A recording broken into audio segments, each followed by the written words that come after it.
ہاں پھر سن لو کہ ہم نے موسیٰ کو کتاب عنایت کی تھی تاکہ ہم ان لوگوں پر جو نیکوکار ہیں نعمت پوری کر دیں، اور اس میں ہر چیز کا بیان ہے اور ہدایت ہے اور رحمت ہے، تاکہ ان کی امت کے لوگ اپنے پروردگار کے روبرو حاضر ہونے کا یقین کریں۔ اور اے کفر کرنے والو، یہ کتاب بھی ہم ہی نے اتاری ہے برکت والی، تو اس کی پیروی کرو اور اللہ سے ڈرو تاکہ تم پر مہربانی کی جائے۔ اور اس لیے اتاری ہے کہ تم یوں نہ کہو کہ ہم سے پہلے 2 ہی گروہوں پر کتابیں اتری ہیں اور ہم ان کے پڑھنے سے بے خبر تھے، یا یہ نہ کہو کہ اگر ہم پر بھی کتاب نازل ہوتی تو ہم ان لوگوں کی نسبت کہیں سیدھے رستے پر ہوتے۔ سو اب تو تمہارے پاس تمہارے پروردگار کی طرف سے دلیل اور ہدایت اور رحمت آ گئی ہے،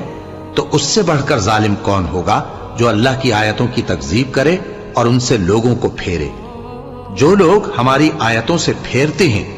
اس پھیرنے کے سبب ہم ان کو برے